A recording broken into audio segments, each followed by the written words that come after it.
안녕하세요. 경기도에서 살고 있는 곧 40이 되는 여자입니다. 이혼을 하기 전까진 나이가 들면 결혼을 하고 결혼을 하면 출산을 하고 부부가 아이를 키우며 함께 늙어가는 것이 당연한 순리라고 생각했던 적도 있었습니다. 그만큼이나 남들과 똑같은 평범한 삶을 살아왔고 그랬기에 제 인생엔 이혼이란 없을 거라 생각했죠. 일반적으로 다들 그러하듯이 말이에요. 그런데 사는 것은 제 뜻대로 제 마음대로만 흘러가지 않더라고요. 노력과는 상관없이 나쁜 일은 일어났고 제가 죄를 지은 것도 아닌데도 그 피해와 충격은 고스란히 제 몫이더군요. 그래도 지금은 사람 사는 것처럼 살고 있지만 한때는 아무것도 못하고 방 안에서만 지냈던 시간도 있었어요. 이혼 한 번 했다고 제 인생이 끝나는 것도 아닌데 그땐 남편의 배신이 제 인생 모두를 뽑아버린 기분마저 들더군요. 통쾌한 복수 한 번 하고 훌훌 털고 제 갈 길 가시는 분들도 꽤 있던데 저는 그게 왜 그렇게 힘들었나 모르겠어요. 어쨌든 지금은 잘 지내고 있고 그때를 떠올리면 슬픔이나 화보단 헛웃음이 나곤 하는데요. 그러면 다들 궁금하실 테니 거두절미하고 이야기를 시작해 볼게요. 남편과는 소개팅으로 만나 결혼까지 하게 된 부부였습니다. 남편은 저보다 3살 많고 중소기업에 다니고 있었어요. 나이에 비해 진급이 빨라 직급은 과장님이었고요. 저는 대기업에 다니고 있었는데 시모는 이게 또 불만인 듯 하더라고요. 친구들이나 친인척을 만나면 우리 며느리 대기업 다니는 거 알지? 뭐 필요한 거 있으면 말만 해. 라고 자랑을 하면서도 꼭 제 앞에선 기분 나쁜 말을 하곤 했습니다. 혹시나 해서 하는 말인데 어떤 회사에 다니느냐가 중요한 게 아니라 그 회사에서 어떤 역할을 하느냐가 중요한 게다. 네? 아, 네. 그렇죠. 우리 아들이 과장님인 건 잘 알고 있지? 너는 고작 해야 대리이고 말이야. 대기업 다녀도 직급 차이가 있으니 우리 아들 무시할 생각은 하지도 마라. 저는 그런 생각을 한 적도 없는데 시모는 매번 이런 식으로 압박을 주더라고요. 이것뿐만이 아니었죠. 드라마에서나 보던 대사를 당연하다는 듯 읊어대기도 했습니다. 너, 우리 아들 아침밥은 해주고 있지? 간단하게 같이 먹고 있어요. 죽이나 삶은 고구마, 달걀, 과일 같은 걸로요. 뭐? 그거 먹고 나가서 일을 어떻게 하니? 밥, 국, 반찬 3가지는 있어야 할 거 아니야. 처음엔 그렇게 차렸는데 잘 안 먹더라고요.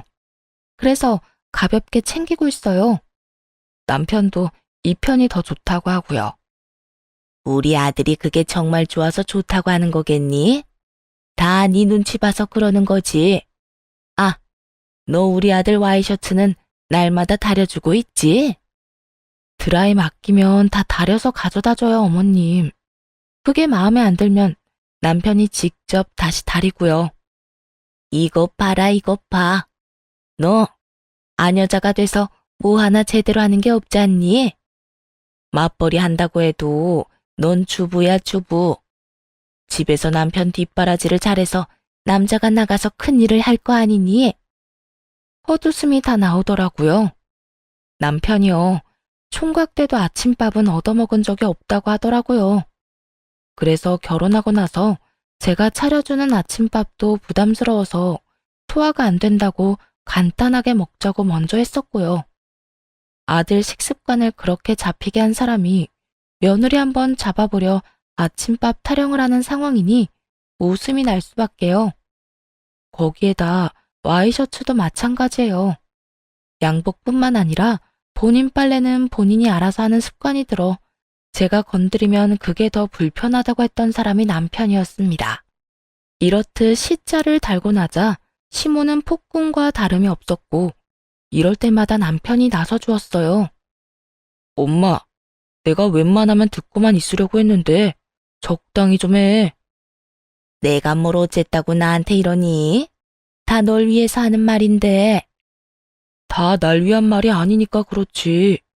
그리고 엄마도 내 아침밥 안 해줬잖아. 그거야. 아침을 해줘도 네가 제대로 안 먹으니까 그렇지. 나라고 해주기 싫어서 안 한 줄 알아? 집사람도 마찬가지야. 신혼 때는 아침 차려줬는데 내가 속 불편하다고 안 먹었어. 그러니까 더는 아침 가지고 뭐라고 좀 하지 마. 그리고 내 양복은 내가 챙기는 게 편하니까 그것도 뭐라고 하지 말고.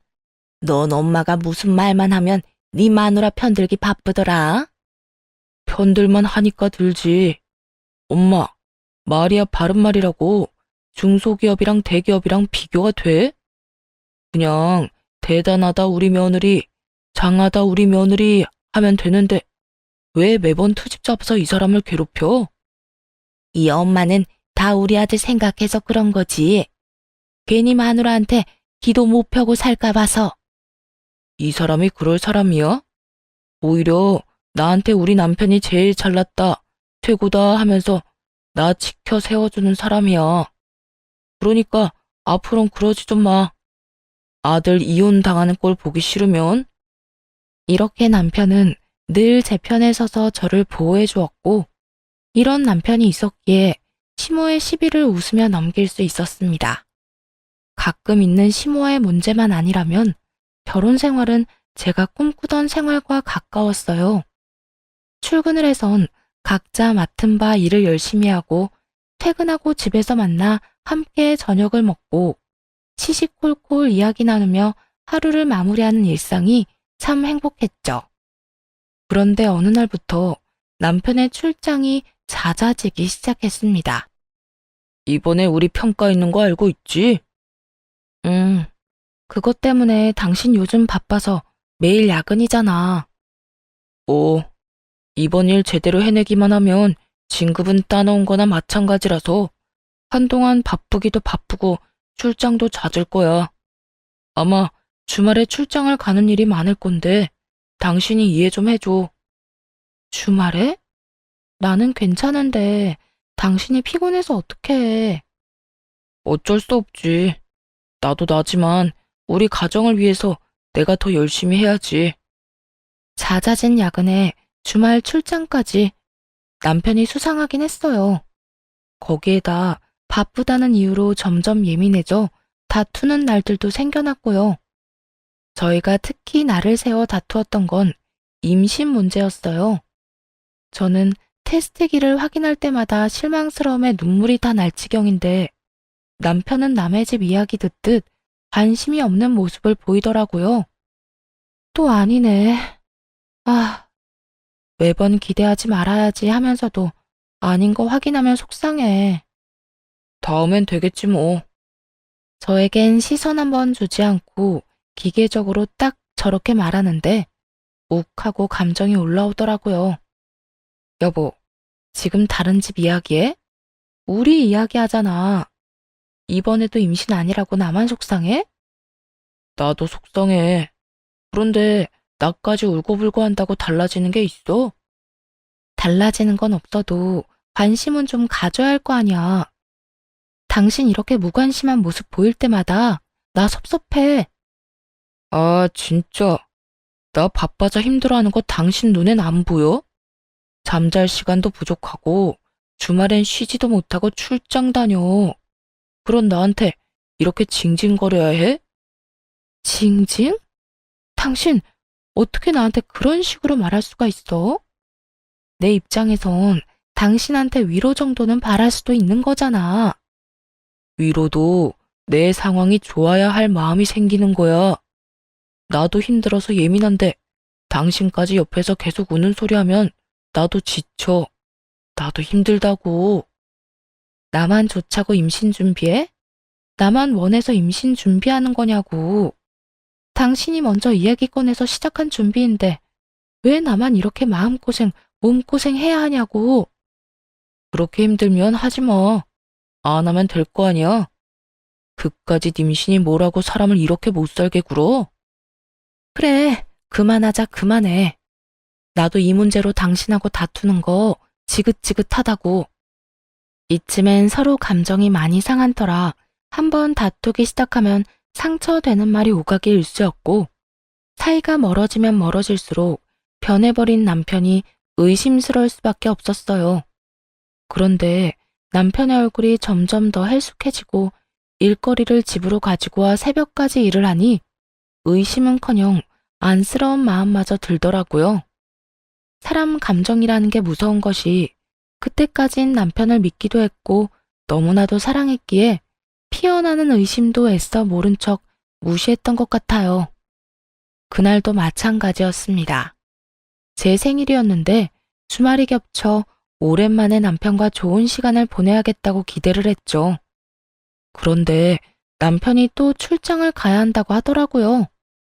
급하고 중요한 출장이라며 서둘러 짐을 챙겨 집을 나서더군요. 눈치를 보아하니 제 생일이란 건 전혀 모르는 듯했고 전 또 섭섭한 마음이 들었죠. 하지만 중요한 일이라고 하니 마음을 어지럽히기보단 이해하려고 노력했습니다.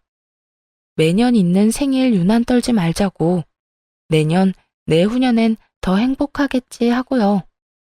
그렇게 생일날 혼자 집에 있는데 시모가 들이닥치더군요.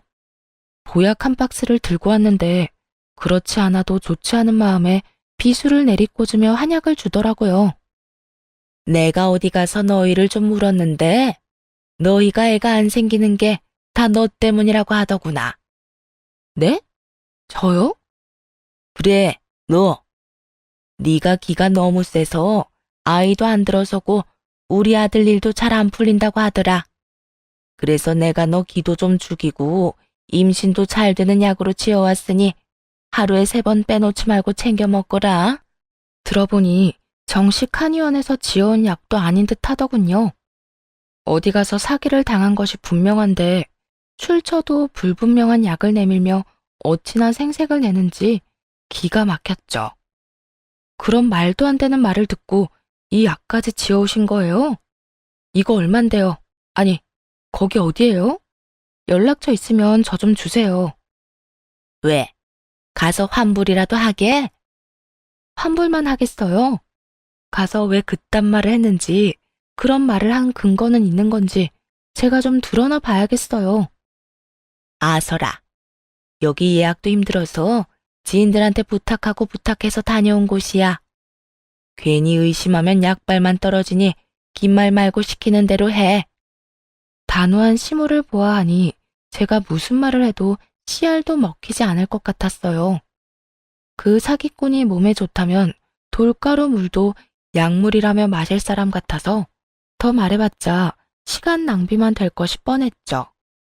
아, 네, 알겠어요. 거기 두시면 정리해놓고 한 포씩 챙겨 먹을게요. 그래, 얼른 챙겨 먹고 얼른 애나 좀 만들 거라. 네. 다 알겠으니까 이만 돌아가 주세요. 제가 좀 피곤해서요. 다른 날도 아닌 생일에 혼자 있는 것도 서러운데 시모와 실랑이 하고 싶지 않았어요. 대충 알겠다고 하며 시모를 돌려보내려고 하는데 눈치도 없는 시모는 이번엔 잠자리 간섭을 하기 시작했죠.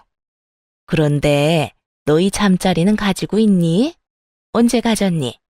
일주일에 몇 번씩 가지니? 친정엄마도 조심스러워 묻지 않는 잠자리를 왜 시모들은 아무렇지도 않게 물어보는지 모르겠어요. 말 나왔을 때 제대로 짚고 넘어가지 않으면 계속 이 문제로 괴롭힐 것이 분명해서 한 소리 하기로 했습니다. 남편이 요즘 바빠서 항상 늦고 피곤해해요. 저희가 알아서 잘하고 있으니 그런 것까진 묻지 말아주세요. 저 불편해요. 네가 알아서 잘하면 나도 이런 말까지 하겠어? 남자들이 바쁘다고 하면서 밖으로 놔두는 거, 그거 여자가 제대로 못해서 그런 거다. 저도요, 직장 생활을 하는 것 치고서는 할 도리는 다 하고 살아요. 도리? 네가 할 도리는 다 하는데 내 아들이 저리 밖으로 놔둘겠어? 네가 남편 기죽이고 잔소리하니까 이런저런 핑계로 집에는 안 오는 거겠지. 그런 게 아니라 진급 앞두고 정말 바빠서 그런 거라니까요. 제 말을 못 믿겠으면 남편한테 전화해서 물어보면 되잖아요. 우리 아들 신경 쓰이게 내가 왜 그래야 하니? 난 우리 아들 방해하기 싫다. 사람 약 올리는 것도 아니고 비아냥대는 말투로 속을 긁어대니 짜증이 확 올라오더라고요. 이러니 저러니 해도 시어머니이니 그에 걸맞은 대접은 해주고 싶었는데 또다시 시작된 말도 안 되는 모함에 그만 폭발하고야 말았습니다. 이왕 말이 나왔으니 다시 물어보자. 너 진짜 우리 아들 기죽이는 거 아니지? 너 대기업 다닌다고 우리 아들 무시하고 그러는 거 아니냔 말이야. 어머님, 아니라고 몇 번을 말씀드려야 믿으실 거예요. 아니, 제가 무슨 말을 하면 그 말을 제대로 듣기나 하세요? 매번 아니라고 해도 똑같은 말, 똑같은 질문. 지겹지도 않으세요? 내가 할 일 없어서 똑같은 말 하는 줄 아니? 지금 돌아가는 상황이 그렇잖아. 아들은 바쁘다는 핑계로 집에도 없지. 임신 준비한다고 한 너는 소식도 없지. 정황상 그런 생각이 들 수밖에 없잖니? 그건 어머님 혼자만의 억측이라고는 생각 안 해보셨어요? 억측이란 말이 욕도 아니고 비속어도 아닌데 시모는 잘 걸렸다라는 투로 꼬투리를 잡더군요. 그 김에 오늘 제 버릇 좀 고치겠다는 굳은 의지를 보이면서요. 억측? 억측은 무슨? 지금도 봐라. 하늘 같은 시어머니한테도 이렇게 구는데 네 남편한테는 오죽하겠어? 할 말 있으면 따박따박 피곤한 사람 붙잡고 다 했겠지. 사이가 나빠지는 데는 다 이유가 있는 법이야. 어머님이 이러지만 않으면 저희 사이엔 아무런 문제가 없거든요. 저희가 잘 살기 바라시는 거면 저 좀 가만히 내버려 두세요. 얘가 말하는 버르장머리 좀 봐라. 넌 그게 시어머니한테 할 말인 거야? 내가 없는 말 하는 것도 아니고 다 너희 걱정되어서 인생 선배로서 하는 말이지 않니? 그러니까 전 그런 말 따위 필요가 없다니까요. 필요 없다 생각하지 말고 잘 새겨들어. 집안에서 여자보단 남자가 잘 돼야 뭐든 평온한 법이야. 남자 기도 서고 말이야. 여러분도 느껴지시나요? 도저히 말이 통하지 않는다는 거요. 시모는 어떻게 해서든 제 입에서 죄송하다, 앞으로 남편 보필 잘하겠다는 말을 끄집어내려고 안간힘을 썼고 전 그 모든 상황이 지긋지긋했습니다. 어머님, 남편은 중소기업 다니는데 저는 대기업이나 다니는 게 그렇게 불만이세요? 그러면 애초에 저 말고 다른 며느리 보셨으면 됐잖아요. 뭐라고? 너 지금 그걸 말이라고 하는 거니? 그렇잖아요. 결혼할 때까지만 해도 똑똑한 며느리 봐서 좋다고 노래를 부르셔놓곤 막상 결혼하고 나니 남편이 너무 기우는 것 같아 불안하세요? 말끝마다 내 아들 기죽이지 마라. 내 아들은 대단하다. 잘해주려다가도 어머님 때문에 잘해주고 싶은 마음이 싹 사라진다고요. 오호라, 이게 네 본색이구나. 역시 내 생각이 맞았다니까. 이런 식으로 내 아들 잡았지? 생각이 맞기는 무슨. 어머님은요, 제가 남편한테 12첩 밥상을 차려바치고 무릎을 꿇고 발 마사지를 해줘도 기죽이는 거 아니냐고 물을 사람이에요. 이미 제가 기죽인다는 생각으로 가득 차 있는데 사실이 눈에나 들어오겠어요? 시모는 전곡이라도 찔린 듯 얼굴이 붉어진 채로 저를 매섭게 쳐다봤어요. 평소에 저였다면 그쯤하고 상황을 마무리했을 겁니다. 아니, 애초에 한약을 받아들고 적당히 시모의 비위를 맞춰주고 진작 돌려보냈을 거예요. 하지만 그날은 제 생일이었고 남편과 내내 사이가 좋지 않았고 늘 저를 못 잡아먹어 안달인 시모까지 모든 것이 엎친 데 덮친 격이었죠. 그렇게 보셔도 어머님이 원하는 상황대로 흘러가지 않아요. 가지고 오신 한약은 생각해서 사오신 거니까 일단 받아는 둘게요. 할 말 다 하셨으면 이만 가주세요. 너 지금 나 쫓아내는 거니? 살다 살다 내가 별꼴을 다 당하는구나. 네, 그 마음 저도 잘 알죠. 결혼 하나 했을 뿐인데 저도 별의별 꼴을 다 당하게 되더라고요. 어머님이 지금 느끼는 그 기분, 전 결혼하고 매번 느끼고 있어요. 어머님 덕분이에요. 쌓인 게 워낙 많아서인지 말도 술술 잘 나오더라고요. 시모는 전곡만 콕콕 찔러대는 말에 얼굴이 터질 듯이 붉어진다 싶더니 이내에 입에 담지도 못할 욕을 하며 제 머리채까지 잡기 시작했습니다. 머리는 그러면 안 된다고 생각하면서도 제 손은 반사적으로 시모의 머리로 향했고 상황은 순식간에 난장판이 되었죠. 너 진짜 미쳤니? 어디서 감히 시어머님 머리를 잡아? 그러는 어머님은 왜 제 머리 잡고 있는데요? 그거야. 네가 잡힐 만한 짓을 하니까 그렇지. 저도 마찬가지예요. 요즘이 어떤 세상인데 당하고만 있어요? 이 인연이 진짜? 오늘 너 죽고 나 사는 날인 줄 알거라. 그렇게 한참 몸싸움은 계속되었고 젊은 제 체력을 이겨낼 수 없었던 시모가 먼저 백기를 들곤 놔두더라고요. 그리곤 마지막까지 악담을 하곤 집으로 돌아가더군요. 너 내가 가만두지 않을 것이야. 오늘 있었던 일 내 아들한테 말해서 네 눈에서 피눈물 흐르는 꼴을 내 꼭 보고야 말 거야. 생일날 남편이 곁에 없는 것도 서러운데 시모까지 그런 난동까지 부리고 돌아가니 얼마나 서러웠는지 몰라요. 제 신세가 불쌍해서 바닥에 주저앉아 어린아이처럼 울었습니다. 그렇게 울다 잠이 들었고 휴대전화 진동소리에 잠이 깨 시계를 보니 밤 11시가 다 되어 가더군요. 모르는 번호로 전화가 오고 있었고 시간이 시간인지라 스팸 전화는 아니란 생각에 일단 전화를 받았습니다. 여보세요? 누구세요? 혹시 박준호 씨 보호자분 되시나요? 네, 제 남편인데 왜 그러세요? 혹시 사고라도 났나요? 아니, 사고가 난 게 아니라 싸움이 나서요. 지금 경찰서에 보호자분이 오셔야 하는 상황이라 연락드렸습니다. 여기 땡땡 경찰서인데 지금 좀 오실 수 있을까요? 출장을 간다는 사람이 경찰서에 잡혀 있다니 놀랄 수밖에 없는 상황이었어요. 거기에다 집에서 그리 멀지도 않은 옆 동네의 경찰서에 있다니 이상할 수밖에 없는 상황이었죠.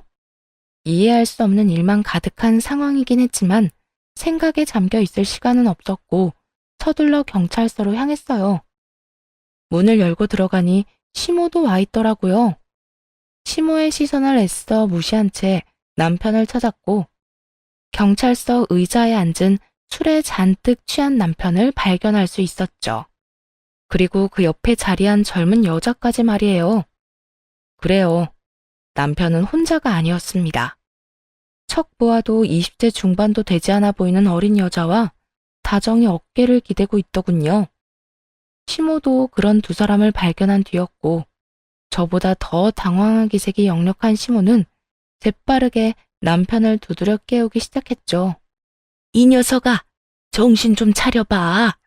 출장 간다는 녀석이 여기에 왜 있는 게야? 이 여자는 누구고? 아파. 때리지 좀 마. 속도 안 좋고 잠도 온단 말이야. 아우, 술 냄새. 도대체 술을 얼마나 마신 거야? 도대체 어떻게 된 일이에요? 우리 아들이 왜 이 경찰서에 있는 거냐고요?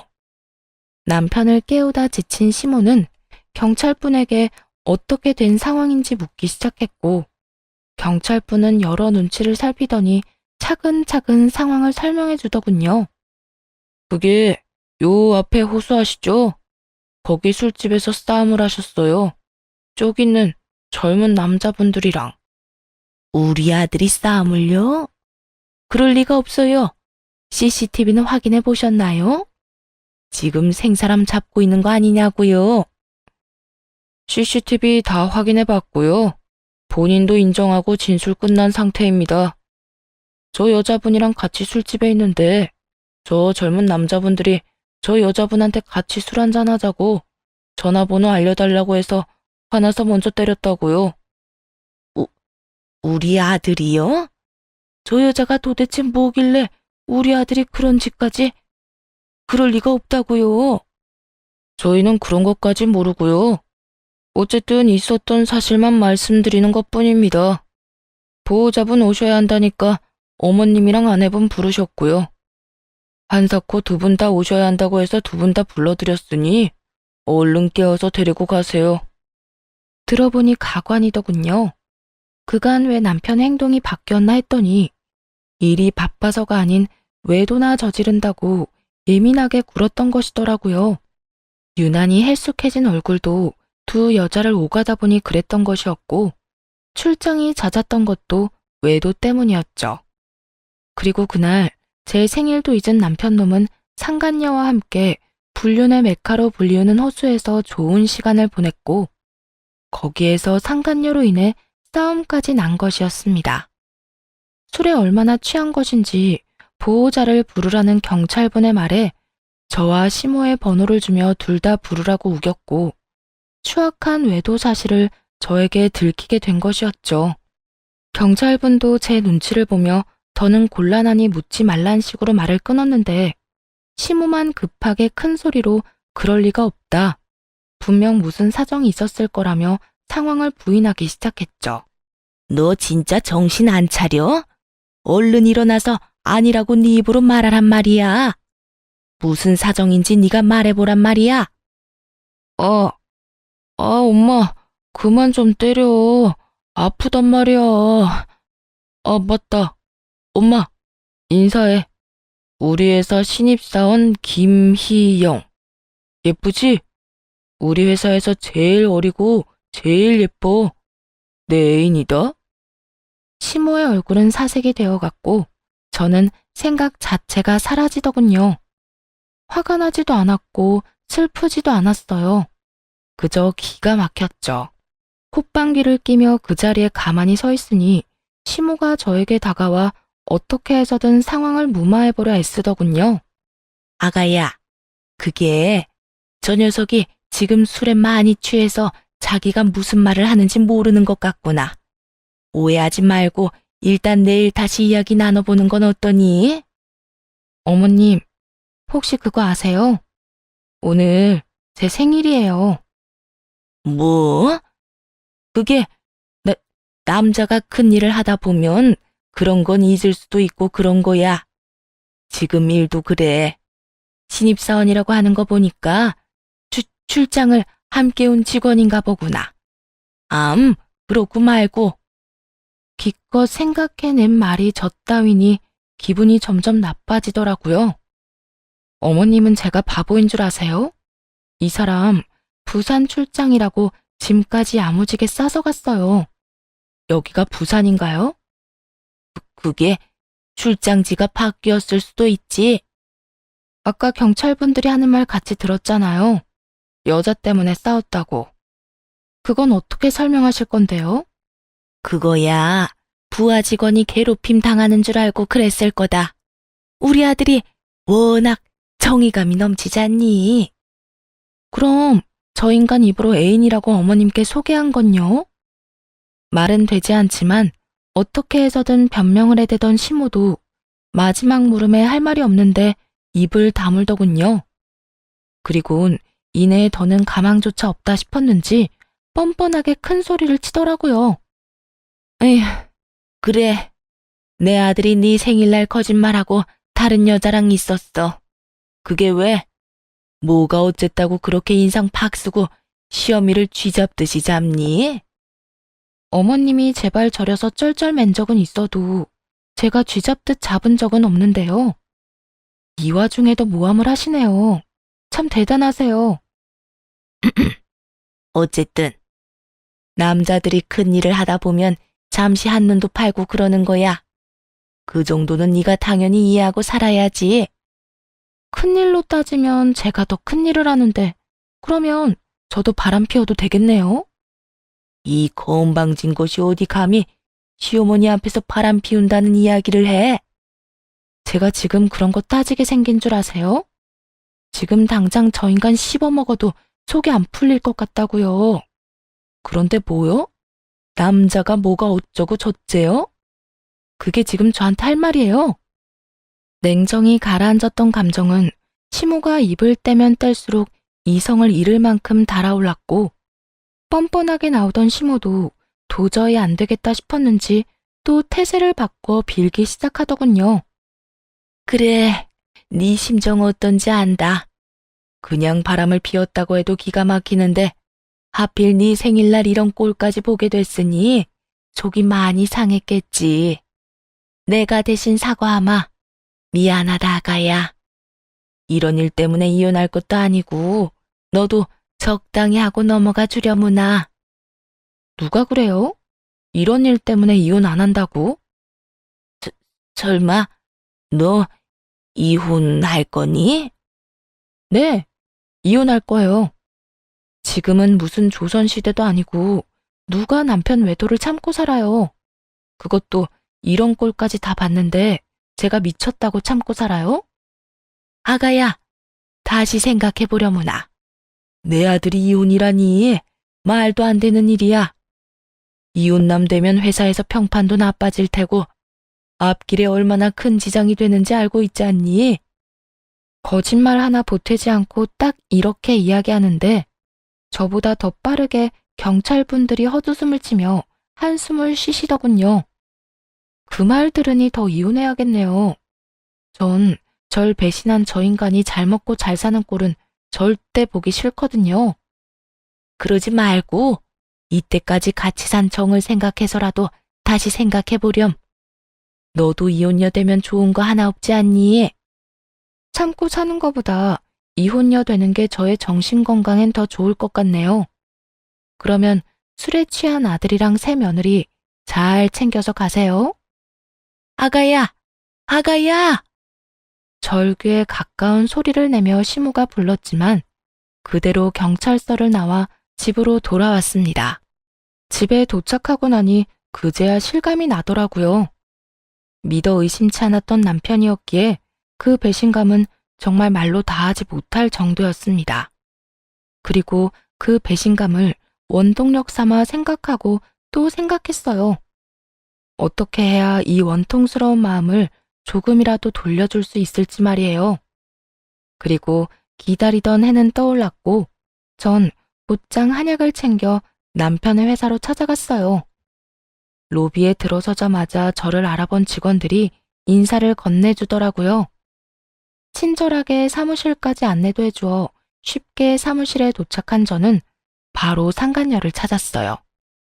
과장 부인이 신입사원을 찾는 것이 아무래도 이상했는지 직원들은 어리둥절한 얼굴로 상간녀의 자리를 알려주었고 언뜻 보니 자리에 엎드려 있는 상간녀가 보이더군요. 전 상간녀를 향해 가며 한약 한 포를 뜯었고 상간녀를 불러 저를 보게 한 후 그대로 얼굴에 뿌려버렸습니다. 이게 뭐야? 당신 누구? 사모님! 처음엔 이게 무슨 날벼락이냐며 고함을 지르던 상간녀는 이내 저를 알아봤는지 사색이 된 얼굴로 보더군요. 맛이 어때? 네 예비 시어머니가 점집에서 임신 잘 되는 약이라고 비싼 돈 주고 지어온 약이라던데. 아, 참고로 난 한 포도 안 먹었으니까 네가 다 먹어. 나보단 네가 이세 보는 게 더 빠를 것 같네.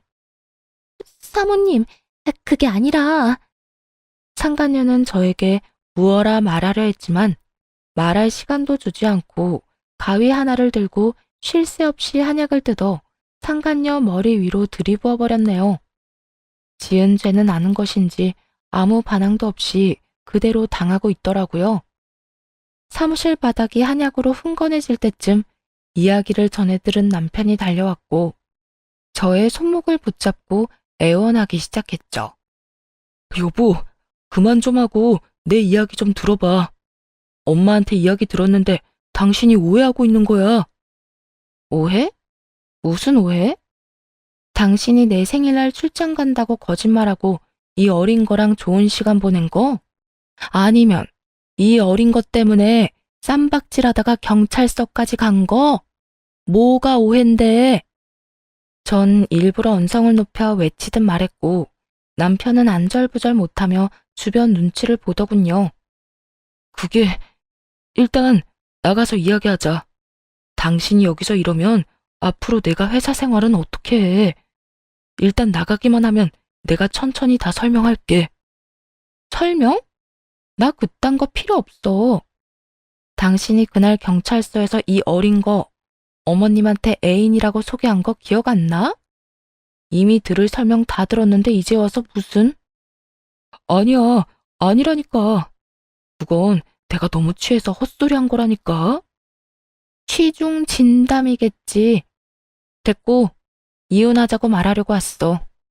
곧 소장 보낼 테니까 시간 끌지 말고 이혼해. 그렇게 남편의 손을 뿌리치며 이혼 통보를 했고, 남편은 현실 부정을 하듯 고함을 지르더군요. 이혼은 무슨 이혼이야?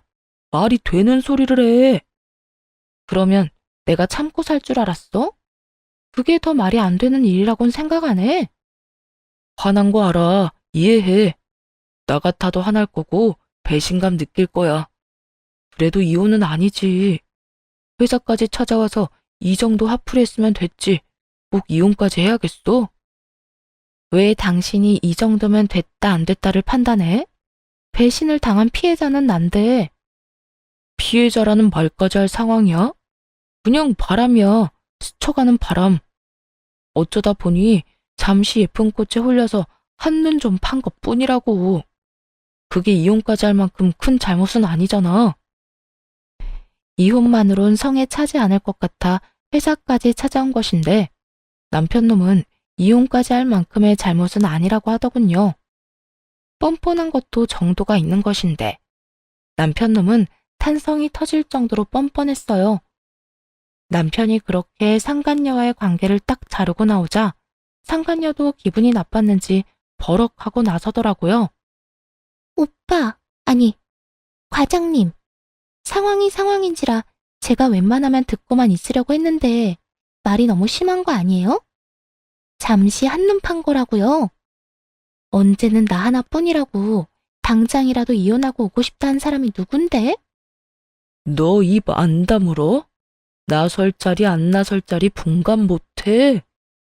내 입 가지고 내가 말하겠다는데 나설 자리 분간까지 해야 하나요? 사모님, 이 남자 완전 쓰레기예요. 저도 뭐 할 말은 없는데 이 남자가 먼저 시작한 거라고요. 야, 너 진짜 미쳤어? 어린 게 열심히 사는 것 같아서 도움이나 주려고 했더니 이게 뭐 하는 짓이야? 도움 같은 소리 하네. 어린애 꼬셔서 불륜이나 저지르는 게 도움이에요? 꼬셔? 내가? 널? 먼저 몸으로 들이댄 게 누군데? 내가요? 먼저 주말마다 연락해서 밥 사준다, 커피 사준다, 드라이브 하자 한 게 누군데? 이제 와서 딴 말이에요? 문자 그대로 다 남아있는데 다 보여줄까요? 난 그런 적 없으니까 괜히 사람 모함 그만하고 조용히 하고 있어. 여보, 이 여자 말 믿는 거 아니지? 다 거짓말이야. 나 이 여자 말처럼 그렇게 진지한 사이 아니었어. 그냥 스쳐 지나가는 바람이었다고. 사랑 아니었어. 상간녀의 입을 막은 남편은 서둘러 저를 향해 변명을 했고 전 그 모습에 더욱 화가 났습니다. 그러니까 그걸 왜 네가 판단하냐고. 스쳐가는 바람? 그건 바람이 아니야. 바람은 맞지만 당신이 생각하는 것처럼 깊은 사랑까진 아니야. 어쨌든 외도는 외도고 바람은 바람이야. 무슨 일이 있어도 이혼할 거니까 더는 긴 말하지 말고 이혼할 준비나 해. 곧바로 뒤돌아 그 자리를 나와버렸고 등 뒤로 서로의 탓을 하며 싸우는 소리가 들려왔죠. 제가 다녀간 후 탕비실 머그잔도 남편의 외도 사실을 알 정도로 소문이 쫙 퍼졌고 상간녀는 칼같이 잘렸다고 하더군요. 하지만 남편은 무슨 수를 쓴 것인지 3개월 감봉으로 끝이 났고 상간녀가 발목을 잡을 것 같자 남편 놈은 연락도 끊어버렸다고 하더군요. 회사도 잘리고 남편과의 연락도 끊겨버린 상간녀는 고맙게도 회사까지 찾아가 난동을 피워주었다고 하는데요. 알고 보니 남편 놈이 신입사원을 건드린 것이 한두 번이 아니었다는 사실이 밝혀지며 한바탕 난리가 났고 결국 남편도 회사에서 잘리게 되었다고 합니다. 그 후 상간녀를 다시 보게 된 건 법원에서였어요. 이혼 소송과 상간녀 소송 때문에 남편과 함께 어쩔 수 없이 마주치게 되었죠. 난동 부린다고 고생했다는 말 정도는 해주려고 했는데 어디선가 시모가 나타나 상간녀의 머리채를 낚아채더라고요. 이것이? 너 때문에 결국 내 아들까지 회사에서 잘렸다며? 내가 오늘 너 가만히 안 둘 거야. 이 할머니가 미쳤나? 이거 못 나요? 너 같으면 놔주겠어? 네 머리털을 다 뽑아놔도 내 화가 풀리지 않을 지경인데. 죽으려면 혼자 죽지 왜 내 아들까지 벼랑 끝으로 밀어? 시작한 사람은 두 사람인데 왜 나만 끝을 봐야 해요? 그렇게는 못하죠. 누구 좋으라고. 상간녀도 대단한 게 시모에게 잡힌 채로 한마디도 지지 않고 대응하더라고요. 시모는 그 반응에 더욱 거친 행동이 나왔고요. 이것이 아직도 정신을 못 차릴 거야? 기어코 오늘 피를 봐야 정신을 차릴 거야? 마음대로 다 해보세요. 대신 다 끝나고 난 뒤에 후회나 하지 마세요. 무릎 꿇고 울고불고 빌어도 합의는 없다고요. 합의? 그딴 거 필요 없다 이거야. 오늘 제대로 날 잡았구나. 날 잡았어. 그래, 할 만큼 해. 내가 많이 다치면 다칠수록 누구 손해인지 두고 보자고. 이참에 병원 구경이나 실컷 해야겠다. 그렇게 끝나지 않을 것만 같던 싸움은 상간녀의 두피에 상처가 나고 나서야 남편이 말려 끝이 났습니다. 결국 피까지 본 상간녀는 그 자리에서 경찰을 불렀고 시모는 그 자리에서 끌려가게 되었죠. 마지막까지 어찌나 볼만한 구경거리가 많은지 지루하지 않은 이혼 소송이었네요. 상대방 상황이 개판 5분 전이든 말든 전 조용히 이혼 준비를 서둘렀고 소송 결과 만족스러운 이혼을 하게 되었습니다. 위자료도 잘 받아냈고 재산 분할도 잘 받았어요. 상간녀 위자료도 받았고 두 사람에게 사회적으로도 망신까지 잘 주었죠.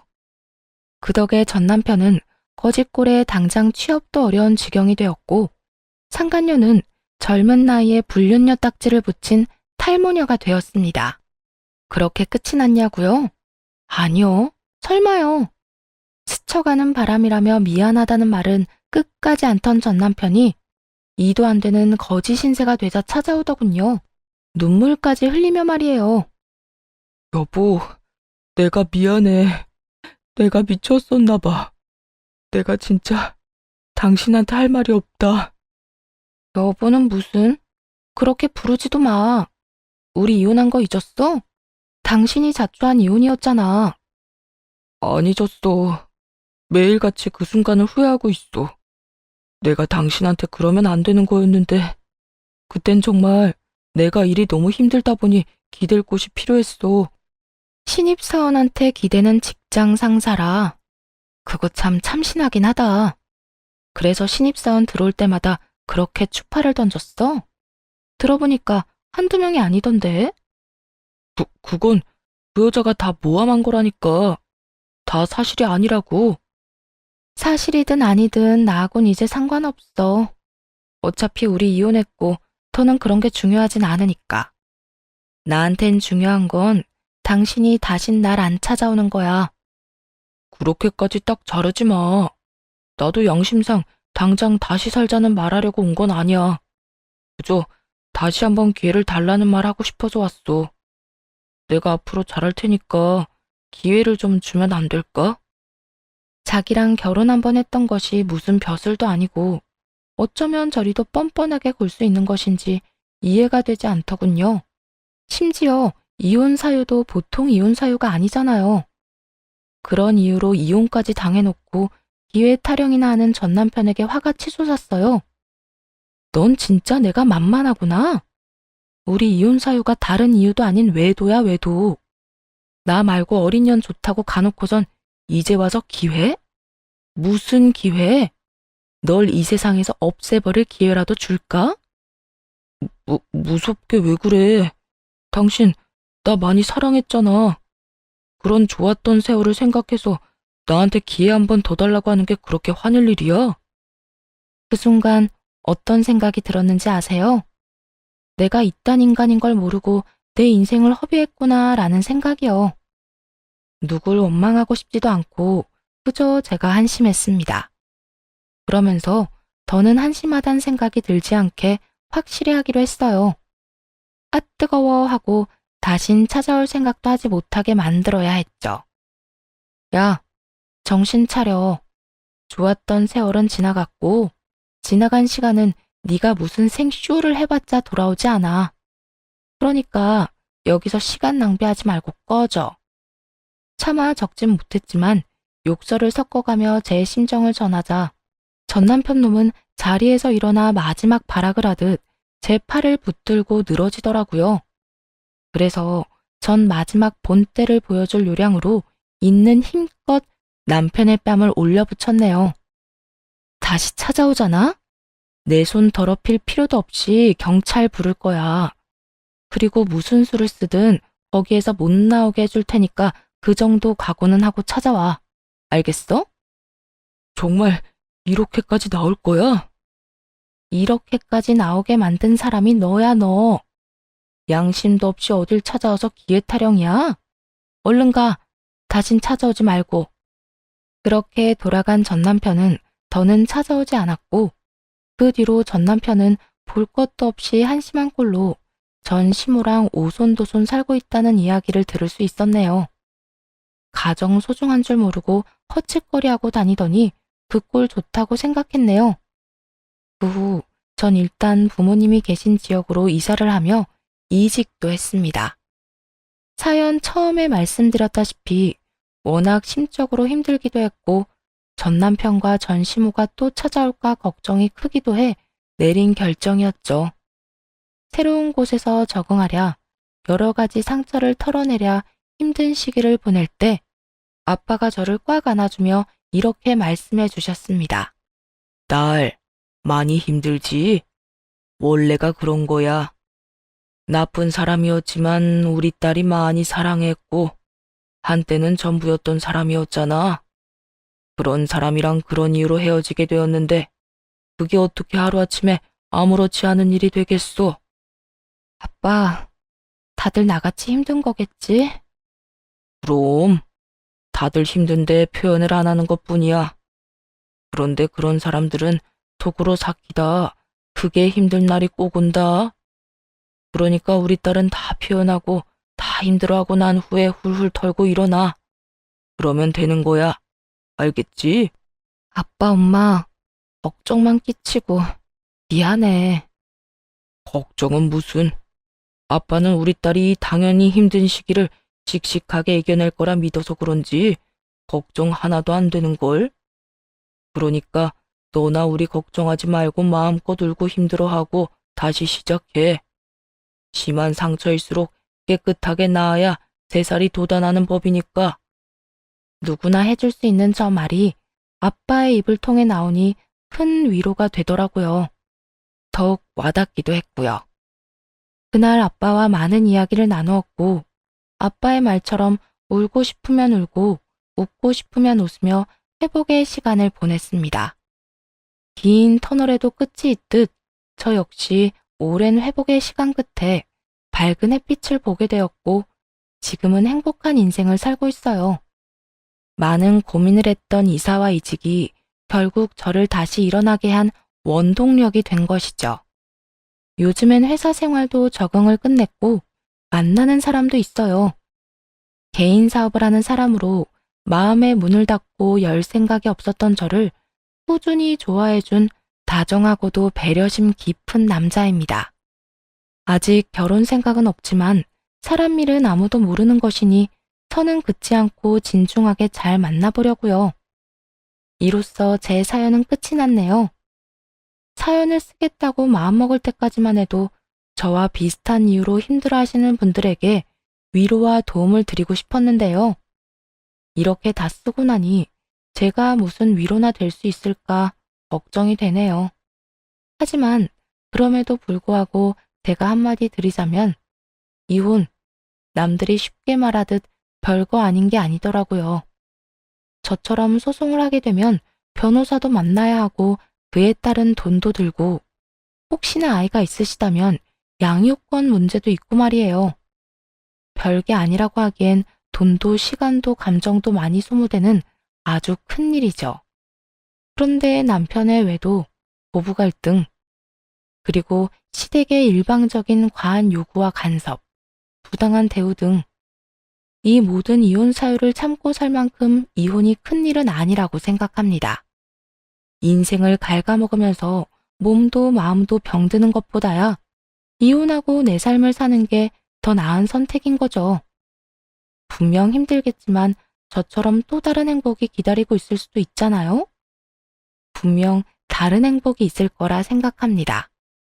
그러니 포기하고 주저앉지 말고 큰 용기 한번 내보시길 조심스럽게 바라봅니다. 긴 글 끝까지 함께 해주셔서 감사합니다.